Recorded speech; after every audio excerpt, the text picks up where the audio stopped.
Hi, Erica. Thank you so much for joining us today. You had an incredible journey from an operator to a VC investor, now investing with Redpoint. So what inspired your transition from an operator to an investor? The truth of the matter is I had no plans to become a VC, but I had a really long relationship with some of the folks at Redpoint, and they approached me about coming over. And at first I said no. And what I realized is it's an incredible opportunity to work with amazing founders and hopefully bring a little bit of the experience that I have hard won over the years to bear and help just accelerate their success a little bit in different ways, thanks to my own learnings. And now I feel silly because I was resistant to the idea, and I think we literally have the most awesome jobs in the world getting to work with these founders. So having the time of my life. And I can't believe I didn't jump at the chance right away. But do you feel that there are some unlearnings that you needed to do when you became a VC investor? Actually, one of the things that I was most worried about when getting into venture is, I love the founder energy. I think founders are a special breed of people who are willing to take a risk and give up a comfortable life to go after and pursue their dreams. And I've always had a lot of respect for that. And so my fear was, I get so excited about founders and their journeys. Would I be able to say no? Would I be able to make deal decisions when I'm excited about a person, but maybe not about the segment? And, I think you learn over time. We have the good fortune of meeting a lot of incredible people, and it's really about figuring out, where am I the right partner for this founder to build this company, right? Is my experience and their experience a good fit? Are our energies the same? Are we going to be able to work together very well for the long term? So I think that I've kind of worked through that first concern. The other one is, having been a founder and operator, I really care about some of the details, and I care about the culture of the company, and I want to be helpful in figuring out how to scale and things like that. And one of the challenges is, how do you get to the right altitude? Because I don't want founders to have to spend too much of their time educating me and giving me context, and I don't want to interfere in ways that aren't important. But at the same time, if you're too high level, you can end up giving advice that's very generic and doesn't appreciate the nuances of a particular business. So I think, I'm still working on, and it's different across founders too, what's the right level of context and detail for me to have to be an effective thought partner without taking the founder's time away from the business to educate me on something. I wonder if it will forever be a journey or if I'll ever feel like I've actually mastered that. Time will tell, I guess. So that's a really good segue, because you're an early stage investor, right? Mm-hmm. So you partner with founders, you're partnering with teams that are just starting out. What are the traits that you're looking for when you're partnering with the founders? So we spoke a bit about, how are you looking at your dynamics with the team, because you're going to spend a lot of time with them, but what are specific traits that are catching your eye? Yeah, there's a few things that stand out about founders specifically. One is the passion for what they're building. And, we look for founder market fit a lot. So why is this founder, why do they have an unfair advantage to win in this space is one thing that's really important to us. I'll be honest with you, it's harder for me to back founders who have taken a spreadsheet and tried to analyze a market and just find an idea to go after because they want to be a founder. I think in some categories, we've seen that work where people have really deep experience in an area, but just don't know which part of the area to build in. I think cyber is a fantastic example of that. But a lot of the time, it's founders who felt this pain so innately, and they can't help themselves but want to go solve it and build something to solve it for other people. So we really look for that founder market fit and real passion for what they're building. And the other thing that I like is a chip on their shoulder. When you look at the backgrounds of most of the founders that we funded, they came from some level of hardship. It could be professional, it could be personal. There's been some struggle that makes them extra hungry. And for second-time founders, maybe it's they sold their company for a few $100 million and now they want to IPO because they thought they sold too early. But it's what's driving the founder? This is such a hard journey and you make so many sacrifices along the way. What's giving them the energy to persevere and to run through the walls that you have to? That's something that we look for a lot. So it's like maniacal obsession with the problem and the experience to solve it, coupled with this like drive they just cannot turn off to go win. You're also partnering with companies, right? Not only teams. So when you're meeting these companies that are in a more advanced stage, what are the breakout signals that you're looking for? It depends on the category because, I think different success signals look different in different businesses. And in some sectors, Series A's happen earlier than others. But typically we're looking for customer love, right? Like, do you have customers who would fight if you tried to take the product away from them? It doesn't always have to be massively scale, businesses, but the companies that are paying you have to absolutely love the product. That's one thing we look for. Another thing is just velocity. A lot of people say, hey, what milestone do I need to hit? Do I need to be at $1 million in ARR for the A? I mean, obviously, we like to see enough traction to be able to kind of get a feel for what's going on in the business. But what matters more than the specific, revenue milestone is like, how fast are you growing? Where were you last month? Where are you going to be next month? And that matters on both the revenue and customer growth side. It matters on the pipeline generation side, but it also matters on the product velocity side. Like, how quickly are you shipping? And is the team listening to customer feedback and iterating? I think all that leads to having a product that customers love and don't want you to take away. As a former founder, you have the experience of scaling a company. So what do founders usually underestimate in that journey? I think, by the time you hear the success stories in the market, you only hear the success stories and everything sounds like it's up and to the right. And anybody who's been part of a startup knows, like, it's really freaking hard. It doesn't even matter if you're the best founder in the world. Things will go wrong, right? Maybe you lose a prized executive for some reason. Maybe a huge customer churns. Maybe you have a major security incident that impacts your customer. There's just so many things that can go wrong. A big incumbent or competitor can come and ship a product that like slows you down or throws you off course. So I think it's just understanding that, no road is just up and to the right, and that there will be ups and downs no matter how successful you are. And sometimes if it's really a down period, you just need to take a step back and get a little perspective about the bigger picture and the longer road, and like reorient yourself towards where you want to be in the long term so you don't get stuck in these, the dips that happen along the way. That's part of your kind of role, right? Is a seed early stage investor, helping them figure it out. Even for growth companies will miss a quarter. AI coming into the scene in the ChatGPT moment was great for some companies and far less great for others. And I think, so you can be a Series C company and still have to go back and reevaluate, or maybe, the stock market tanks and you have to retrench on your operating plan and do layoffs or something else. So I think it's true. We have companies at every stage, even if I personally start mostly at the seed and A. I do some Bs too, but that journey is continuous, and it's just different challenges that you run into along the way. But it is nice to be able to be there and hopefully be a real partner and help founders understand that this is like a temporary setback and help them figure out how to navigate it. Yeah, it makes a lot of sense. Let's talk a bit about the current market. So obviously AI is reshaping everything right now, as we know. So we have to talk about that. So what do you think is the sector that sees the most impact from AI today? I don't know if you can pick one, because I feel like we're incredibly lucky to be at this moment in history and as investors in this moment in history. And, there's this opportunity where all kinds of markets are opening up that haven't really been attackable for a long time. I think, it's not infrastructure or cyber, but I think CRM is a really interesting one, right?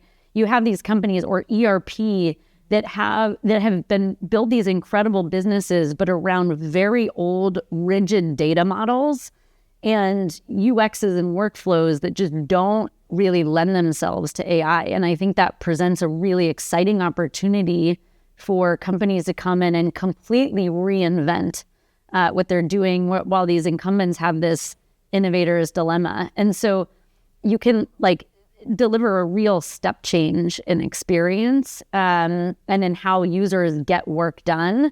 And I think people, especially because especially ChatGPT is a consumer product, right? And people are getting exposure to it earlier than, say, an executive would have gotten exposure to cloud.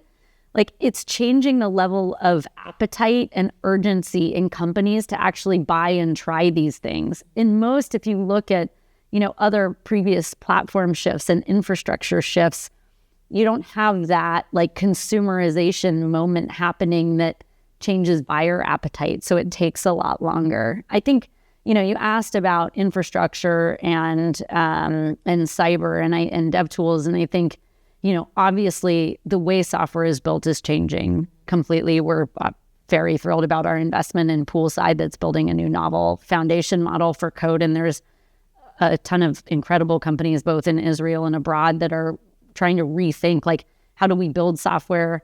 How do we make sure that it's secure, or as secure as can be? And then how do we like defend the perimeter of all the applications that we've built? And I think you can use AI both in the development of these tools, and it's lowering the bar for building. And you can also, you can do a better job of defending them once they're, like AI with pen testing or red teaming. Before you had to hire a team of people to go in and they do it a couple times a year. And now it's like, you will be able to have an always on service to protect you. So if there's just a wealth of opportunities, I could never pick one, because I think almost every category is getting reinvented. Is there a space that you're like super excited about that you think is going to be disrupted in the next 5 years? Sector I'm excited about is like construction. I'm excited about some of these sectors that I think either have been underserved, or maybe there are a bunch of startups, but they weren't really solving some of the real root problems. They were like making life 10% better instead of 10 times better. And I think there's an opportunity. If you look at construction, it's a $10 trillion industry, or 11, depending on who you ask, but $1 trillion of that is rework. It's because people are building the wrong thing and have to go back, sometimes demolish it, and build something new. And a lot of that is because of communication problems, gaps in understanding of information or specs or something. And this is a problem that AI can solve, right? All of a sudden, we can get better schedules. We can identify in advance potential conflicts in plans. There might be 3 million documents associated with building a 500-foot office building. Like, no human can hold that in their brain. AI can. And so I think there are a lot of these sectors like that are going to see like huge efficiency gains. It's better for businesses, but it's also better for the planet if you're not building things and tearing them down because you made a mistake and rebuilding them again. Let's talk about open source. Obviously, you have a lot of experience around that. What do you think when you're looking at an open source company? What do you think is important when you're evaluating an open source company versus a proprietary software company? I would say it changed as the software ecosystem matured, and perhaps as we saw more generations of companies, but it hasn't changed from operator to investor. I also serve on the board of the Linux Foundation, so I'm a huge believer in open source as a force for good and a great democratizing power that can bring developing countries and people in developing countries like into the modern ecosystem and into the modern world. So I love open source, and I think it has a really important place. But I think that people sometimes can try to like go open source without asking the really important question, which is why? Like, what are you trying to accomplish in going open source? In some cases, you see open source used as a defensive mechanism, right? Like with Kubernetes, Google releasing Kubernetes when Amazon was way out ahead in cloud, which I think works spectacularly well. But for most companies, building an open source doesn't make sense unless you're building a product or technology that either needs to have an engaged contributor community around it, or is a piece of technology that enterprises might not be willing to adopt because it's so core to their business without knowing that it's open source. So even if they never touch the code, they know they can take it and do something with it if they want. And I can give you two examples of that. One is a company called Dagger it's Solomon Hykes who built Docker. He's building this new company that's bringing real programmability to DevOps and agentic infrastructure, actually. But the whole point of Dagger is that you can bring like reusable, shareable, extensible building blocks of code together to build deployment pipelines or agentic development pipelines. And Dagger couldn't exist without a company at its core, or without a community, at its core. It has to be open source. And it's also in the DNA of the founding team so much to build an open source. I could never see those guys building an enterprise company. It's just not who they are.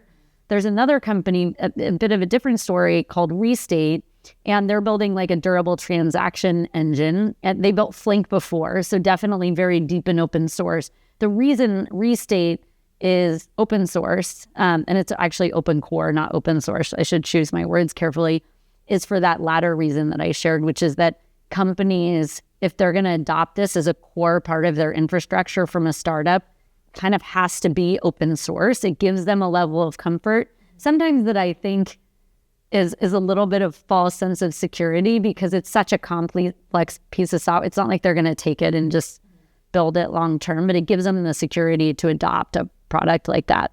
Okay, so if we fast forward 5 years from now, how do you think the way that we build and buy software changes? It's crazy. Every day is different, right? Yeah. Today with the AI era.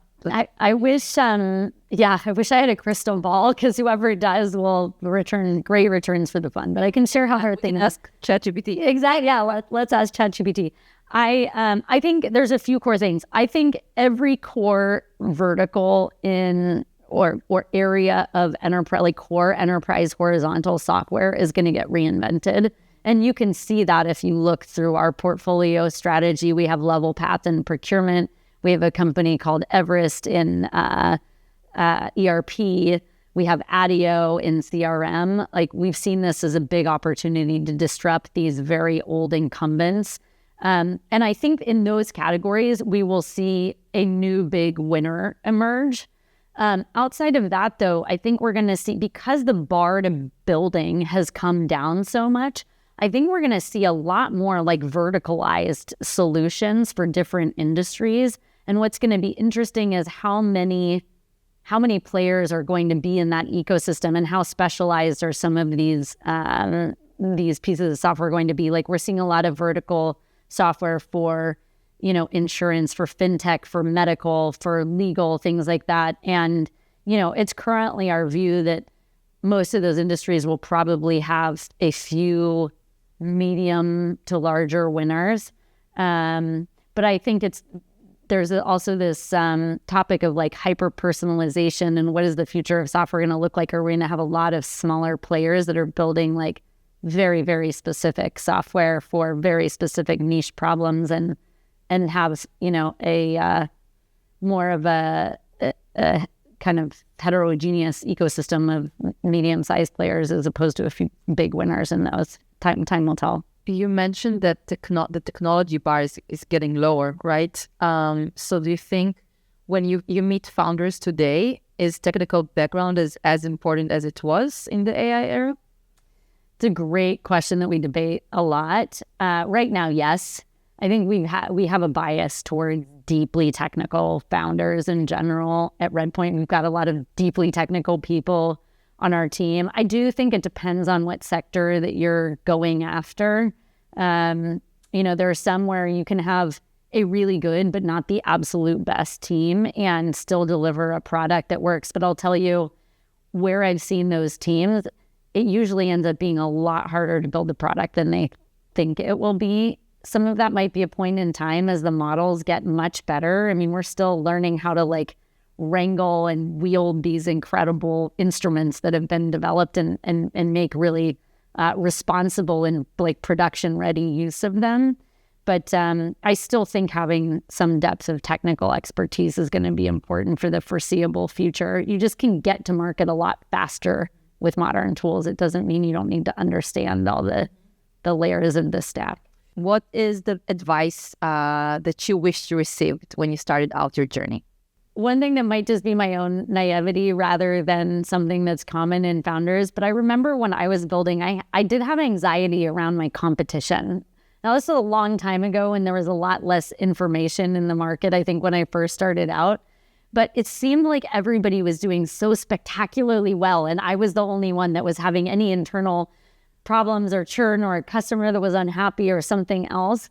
And, then you realize like, no, actually everybody is going through some kind of problem at every point in time. It's just how they tell the story. Maybe I'm just always too honest when I run into challenges. But I think that's one thing is like, look, this is an epic journey that you're on, no matter what you're building. And it's not for the meek. So don't do it just because it sounds fun. Like, do it because it's a calling and like you can't see yourself doing anything else. And then just, have faith and trust your gut. I guess one other final piece of my favorite advice that actually one of my partner Alex puts better than I do, but he says like the small day-to-day decision should be very data-driven, but the big decisions should be data-informed and gut-driven. And I really very much agree with that. And I find myself telling founders that a lot on the phone. It's like you can sense the hesitation in their voice. And even if they're a first-time founder, I'm like, you have to trust your instincts on this. Every time I listen to my gut, I feel like I've made really good decisions. And every time I've tried to let my brain prevail over what I was really feeling inside, that's when I went off course. That's when I made the wrong hire, right? Because other people told me this person was awesome, but I didn't feel it myself. And I thought, oh, they must be smarter than they must know. I must be missing something. Then you hire the person and it doesn't work out. So that's a great advice for investors. Yeah, I think they do. Fun, but trust your gut. Exactly, and that's a major decision factor for us, actually. I like that. Let's do a lightning round. Okay. What's a product that you can't live without? Electrolytes. Magnesium. That is not. No, when I travel, I've learned that staying hydrated is actually related to way more of our energy, our sleep, our bodily function than anything else. And now I carry electrolytes and magnesium with me everywhere, frequently give it out to founders. And like, you're dehydrated. Yes, I cannot live without electrolytes and magnesium now. Okay, I'm taking that advice. What book should every founder read? Amp It Up by Frank Slootman. Okay. Hard recommendation. Yeah. I think he really puts what it takes to build a really special, spectacular company in perspective, and how you need to make hard decisions and how you need to push people that are not absolutely excellent at what they do out quickly. I think a lot of founders want to give people time and see if it works. And I think like the fast, no, you're not the right fit, I need to go find a person that is. It really, in my brain, leaves me with like this tempo and this aggression and this maniacal focus on excellence that I think is it's easy to lose sight of in the day to day. And look, he's done it 4 times in a row now. Like you can't dispute his success. So it's a fantastic read. I have many others, but that's the best. What daily habit has made a big difference in your life? Tracking my sleep. I have an app that is connected to my Apple Watch that gives me much better analytics. And I finally learned that it's actually not how long I sleep, but it's the amount of deep sleep specifically that influences how I feel. And I also sadly learned through this that wine, which I love, really, really it wrecks my sleep completely. Like even one glass of wine wrecks my deep sleep. So now if I want to have wine, I have to have it lunch instead of dinner. Yeah, wine is now a weekend with my family, afternoon activity. Got to inform decision. There you go. Yeah, so it's a sad realization, but an important one for my sleep and energy. What's the one trait shared by top performing CEOs, in your opinion? Focus. Focus on only the things that really matter. And the more you see founders having like repeat founders, the more you see the focus. I think when you're an early founder, it's very easy to lose sight of or get tied up in details that actually don't matter and don't move the needle on the business. The best founders are just maniacally focused on execution, on what they're hearing from customers, on hiring the most exceptional talent they can find. And they know how to allocate their time across those things and not be distracted by anything else. Where will AI have the biggest impact in the next 5 years?